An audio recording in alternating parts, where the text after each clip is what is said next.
Hello friends, मैं यशवंत कुशवाहा आप सभी को अपने YouTube channel all time student India में हार्दिक अभिनंदन करता हूं। जैसा कि आज का जो वीडियो है वो प्रीएम्बल से रिलेटेड है, अर्थात प्रस्तावना से रिलेटेड है। तो आज जो है हम इसी के बारे में डिस्कस करेंगे, वो भी डिटेल से। तो वीडियो को अंत तक देखिएगा, ठीक है। और अगर आप हमारे चैनल पर नए हैं तो चैनल को सब्सक्राइब कीजिए, लाइक कीजिए और दोस्तों के साथ शेयर कीजिए, ठीक है। तो चलिए हम लोग प्रस्तावना के संबंध में डिस्कस करते हैं, ठीक है।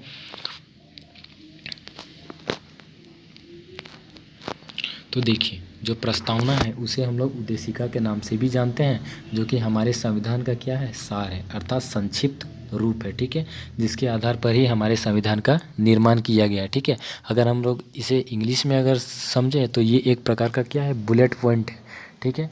और फिर ये कंसाइज रूप है हमारे संविधान का, ठीक है। उम्मीद है कि प्रस्तावना के संबंध में ये बात आपको समझ में आई होगी। चलिए हम लोग नेक्स्ट में आगे बढ़ते हैं, ठीक है। अब देखिए, ये जो प्रस्तावना है किस संविधान से प्रेरित होकर हमारे संविधान में ऐड किया गया, ठीक है। तो वो जो है कि अमेरिका के संविधान से प्रेरित होकर हमारे संविधान में ऐड किया गया। उम्मीद है ये बात भी आपको क्लियर हो गई होगी, ठीक है।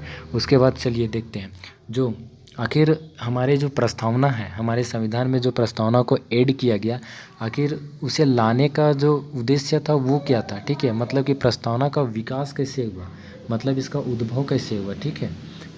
तो देखिए, जो हमारी प्रस्तावना जो लाया गया था ना, वो हमारे संविधान में उद्देश्य प्रस्ताव के रूप में लाया गया था, ठीक है। और इसे कब लाया गया था, हमारे संविधान सभा में लाया गया था 13 दिसंबर 1946 को, ठीक है। किसके द्वारा लाया गया था, पंडित जवाहरलाल नेहरू के द्वारा। इसे भी आप याद रखिएगा। और जो है कि कब जो है कि इसे संविधान सभा द्वारा अंगीकृत किया गया, तो 22 जनवरी 1947 को इसे संविधान सभा द्वारा अंगीकृत किया गया, मतलब स्वीकार किया गया, अर्थात अपनाया गया, ठीक है। उम्मीद है ये बात भी आपको समझ में आई होगी प्रीएम्बल के उद्भव के संबंध में, ठीक है।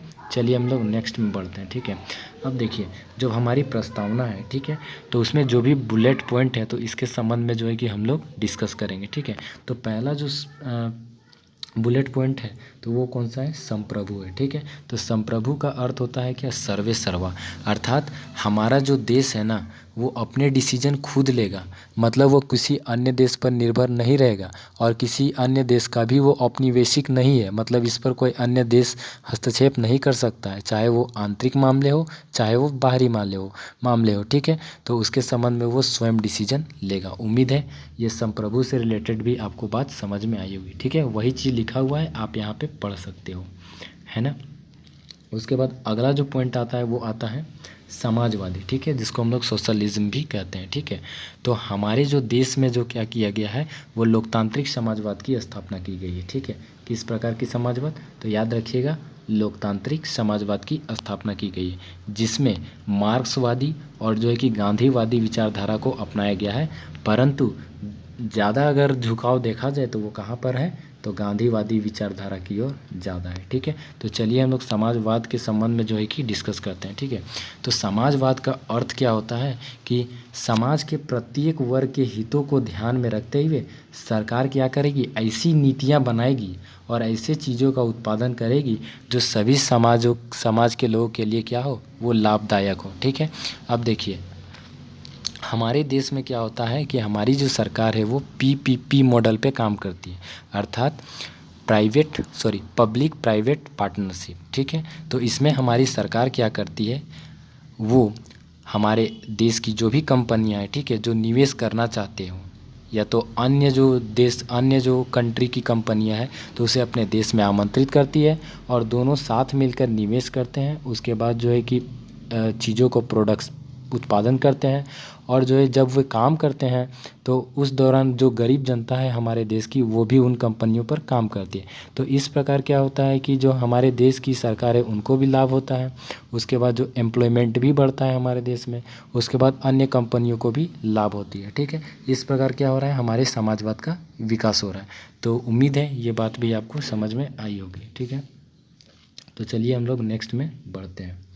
तो देखिए, इसमें कौन सा वर्ड अपनाया गया है, तो अगला जो वर्ड है वो कौन सा है, धर्मनिरपेक्ष है, ठीक है। तो धर्मनिरपेक्ष का अर्थ है हमारे देश का कोई धर्म नहीं है, लेकिन फिर भी चूँकि हमारे देश का कोई धर्म नहीं है, फिर भी यहाँ पर बहुत सारे धर्म के लोग रहते हैं, ठीक है। तो इसका ये मतलब नहीं है कि वो किसी भी धर्म को मान्यता प्रदान कर दे, मतलब कि सभी धर्मों को जो है कि वो समान अधिकार देता है और जो है कि समान मान्यता जो है कि प्रदान करता है, ठीक है। तो ये जो वर्ड है धर्मनिरपेक्ष शब्द, चूँकि हमारे संविधान में इसको डिफाइन नहीं किया गया है, हमारे संविधान में संविधान की जो भी प्रस्तावना है उसमें पंथ निरपेक्ष शब्द को जोड़ा गया, ठीक है। तो इसको कब जोड़ा गया हमारे संविधान में? तो 42वें संविधान संशोधन अधिनियम 1976 के द्वारा। हाँ, एक बात और, जो समाजवादी शब्द था उसे भी 42वें संविधान संशोधन 1976 के द्वारा ही जोड़ा गया था। उम्मीद है कि धर्मनिरपेक्ष शब्द भी आपको समझ में आया होगा, ठीक है। अब देखिए अगला जो आता है क्या, लोकतंत्र। तो आपको पता ही होगा कि हमारा जो देश है वो लोकतांत्रिक शासन पद्धति को अपनाए हुए, अर्थात जनता का, अब्राहम लिंकन के आधार पर आप सभी को पता ही होगा कि जो लोकतंत्र का अर्थ होता है जनता का, जनता के लिए और जनता के द्वारा, ठीक है। अर्थात जो सर्वोच्च शक्ति होगी ना वो किसके हाथ में होगी? तो जनता के हाथ में होगी। मतलब जनता ही देश का क्या होगा? सर्वे सर्वा होगा। मतलब कि जो भी डिसीजन लेगा वो जनता के हित में ही होगा और जनता के द्वारा ही लिया जाएगा। एक बात आपको बता दूं कि जो हमारे देश में अप्रत्यक्ष लोकतंत्र को अपनाया गया, अर्थात जनता के द्वारा प्रतिनिधियों का चुनाव किया जाएगा और वे ही प्रतिनिधि जो है कि जनता की ओर से शासन करेंगे, ठीक है, नीतियाँ बनाएंगे और जो है हमारे देश का कार्यभार संभालेंगे, ठीक है। इस प्रकार जनता सीधे शासन नहीं करती है बल्कि अपने प्रतिनिधियों के माध्यम से शासन करती है हमारे देश में, ठीक है। तो उम्मीद है ये बात भी आपको समझ में आया होगा, ठीक है। चलिए हम लोग नेक्स्ट में चलते हैं। अब देखिए गणतंत्र। तो गणतंत्र का अर्थ क्या होता है कि किसी भी देश का, ठीक है, मतलब कि हमारे देश में जो है गणतांत्रिक शासन व्यवस्था को अपनाई गई है। अर्थात यहाँ पर क्या होगा, जो राज्य का प्रमुख अर्थात जो देश का प्रमुख होगा वो निर्वाचित होगा। ये जो प्रमुख है वो प्रत्यक्ष रूप से निर्वाचित भी हो सकता है या अप्रत्यक्ष रूप से भी हो सकता है, ठीक है। और एक निश्चित काल के लिए होगा और इसमें ये व्यवस्था है कि जो हमारे देश का जो प्रमुख जो पद होगा ना वो पैतृक नहीं होगा, मतलब उत्तराधिकारिता के माध्यम से प्रमुख की जो नियुक्ति नहीं की जाएगी। जैसे कि ब्रिटेन में है उत्तराधिकारिता के माध्यम से जो है कि राज्य का प्रमुख की नियुक्ति जो है कि की जाती है। तो ऐसा नहीं होता है यहाँ पे, मतलब कि यहाँ पर चुना हुआ प्रमुख होगा जो कि प्रत्यक्ष या तो अप्रत्यक्ष रूप से चुना जाएगा, ठीक है। तो उम्मीद है गणतंत्र वर्ड भी आपको समझ में आया होगा। सिंपल क्या कि राज्य का प्रमुख होगा जो कि प्रत्यक्ष या अप्रत्यक्ष रूप से निर्वाचित होगा। उम्मीद है ये बात भी आपको समझ में आएगी। अब देखिए हमारे संविधान में जो है कि प्रस्तावना में 3 वर्ड जोड़े गए हैं, मतलब कि 3 प्रकार के न्याय की व्यवस्था की गई है, सामाजिक न्याय, आर्थिक न्याय और राजनीतिक न्याय। सामाजिक न्याय से क्या तात्पर्य है कि समाज में जो भेदभाव होते हैं, किस आधार पर, धर्म, लिंग, जाति के आधार पर जो भेदभाव होते हैं, तो उस प्रकार के अगर भेदभाव अगर होते हैं तो उस व्यक्ति को क्या किया जाएगा, समाज में न्याय प्रदान किया जाएगा, जिसे हम लोग सामाजिक न्याय भी कहते हैं। मतलब सामाजिक स्तर पर जो भेदभाव का जो न्याय की निर्णयन किया जाएगा उससे सामाजिक न्याय कहते हैं। अब देखिए आर्थिक स्तर पर क्या होता है। आर्थिक मतलब हो गया इकोनॉमी से रिलेटेड, पैसे से रिलेटेड, धन संपत्ति से रिलेटेड, ठीक है। तो धन संपत्ति से रिलेटेड अगर भेदभाव अगर होते हैं, मतलब अर्थात गरीब अमीर के रूप में अगर भेदभाव अगर किया जाता है हमारे देश में, तो उसे जो उस व्यक्ति जो पीड़ित व्यक्ति है उसे जो न्याय मिलेगा वो किस प्रकार का न्याय मिलेगा, तो आर्थिक न्याय मिलेगा। अब देखिए राजनीतिक न्याय से क्या तात्पर्य है। तो किसी भी व्यक्ति को राजनीति में शामिल होने का अधिकार है, वहाँ पर अपनी जो बातें हैं उसे रखने का अधिकार है, ठीक है, और किसी भी दल में जाने का अधिकार है, ठीक है। अगर इस प्रकार का अगर कोई भी अगर भेदभाव अगर होता है किसी भी व्यक्ति के साथ राजनीतिक स्तर पर, तो उसे जो है राजनीतिक न्याय प्रदान किया जाएगा। एक बात और कि इन तीनों जो सामाजिक, आर्थिक और राजनीतिक न्याय है, इसे 1917 की रूसी क्रांति से लिया गया, ठीक है। उम्मीद है ये बात भी आपको समझ में आई होगी, है ना।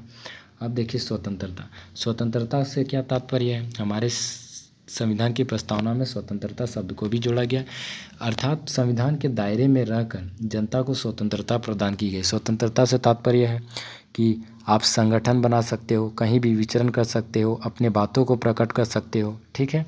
और स्वतंत्रता से और भी ज़्यादा अगर हम डील करेंगे तो मौलिक अधिकारों के संबंध में जो है कि हम डील करेंगे उस जब वो चैप्टर हम लोग पढ़ेंगे, ठीक है।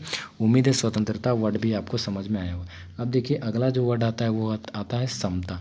समता से क्या तात्पर्य है? समानता, ठीक है। समाज के किसी भी वर्ग के लिए विशेषाधिकारों की अनुपस्थिति, मतलब कि कोई भी वर्ग है उसे विशेष अधिकार प्रदान नहीं किया जाएगा, बल्कि सभी वर्ग को समान अधिकार प्रदान किया जाएगा और सभी वर्गों के साथ समान व्यवहार किया जाएगा। तथा इसमें एक और व्यवस्था की गई है कि जो अनुसूचित जाति है, ठीक है, अनुसूचित जनजाति के लोगों तथा महिलाओं के उत्थान के लिए नियम बनाए जाएंगे, ताकि क्या हो सके, जो भी बड़े लोग हैं अर्थात जो विकसित लोग हैं जिनकी समाज में ज़्यादा पकड़ है, ठीक है, तो उनके साथ बराबरी हो, इसलिए जो है कि इनके लिए कुछ नियम बनाए जाएंगे, ठीक है। तो उम्मीद है समानता वर्ड भी आपको समझ में आया होगा। अब बंधुता क्या क्या अर्थ है? तो बंधुता वर्ड से यही तात्पर्य है कि भाईचारे की भावना, ठीक है, मतलब कि समाज में जितने भी लोग हों उनके बीच क्या हो, भाईचारे की भावना है। उम्मीद है ये बात भी आपको समझ में आई होगी।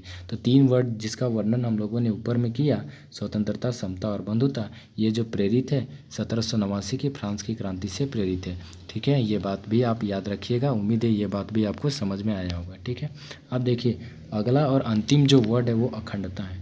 आप सभी को पता ही होगा कि जो अनुच्छेद 1 है, ठीक है, उसमें वर्णन किया गया है भारत राज्यों का संघ है और किसी भी राज्य को संघ से अलग होने का अधिकार नहीं है।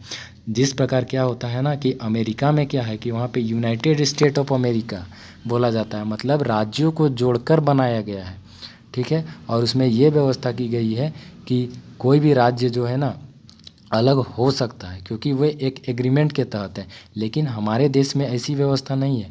हमारे देश में राज्यों को संघ से अलग होने का अधिकार नहीं है, क्योंकि यहाँ पर प्रशासनिक व्यवस्था को चलाने के लिए राज्यों को जो है कि विभाजन किया गया, मतलब भारत का विभाजन राज्यों के रूप में किया गया, मतलब बांट दिया गया, ठीक है। लेकिन इसमें राज्यों को अलग होने का कोई अधिकार नहीं है। उम्मीद है ये बात भी आपको समझ में आई होगी, ठीक है। अब देखिए बहुत सारे मामले आए कि क्या प्रस्तावना जो है कि संविधान का अंग है या नहीं, तो इस संबंध में सुप्रीम कोर्ट ने बहुत सारे न्याय दिए, ठीक है।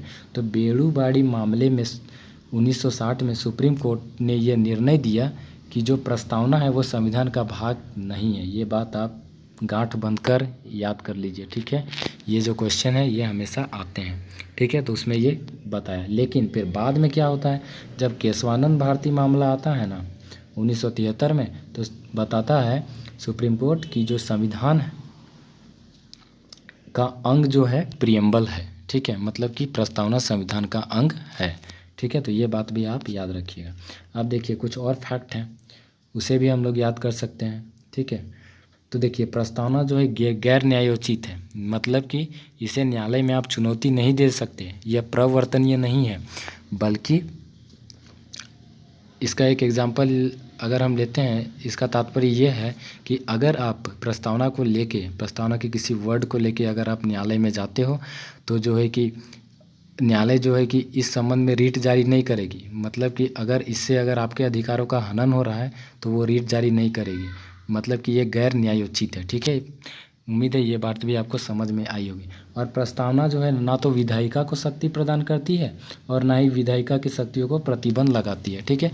तो उम्मीद है ये बात भी आपको समझ में आई होगी। अब देखिए आपको पता ही होगा कि जो 1973 केशवानंद भारती मामले में ये कहा गया कि जो प्रस्तावना है वो संविधान का अंग है, तथा उसमें ये भी बात कहा गया कि जो प्रस्तावना है उसमें संशोधन किया जा सकता है, परंतु उसकी मूल विशेषताओं को परिवर्तन नहीं किया जा सकता, ठीक है। तो उसी के आधार पर जो है कि 42वां संविधान संशोधन जो है कि लाया गया 1976 में इंदिरा गांधी के सरकार में, और उसमें सामाजिक, पंथनिरपेक्ष और अखंडता शब्द जोड़ा गया, लेकिन उसके मूल ढांचे में कोई परिवर्तन नहीं किया गया।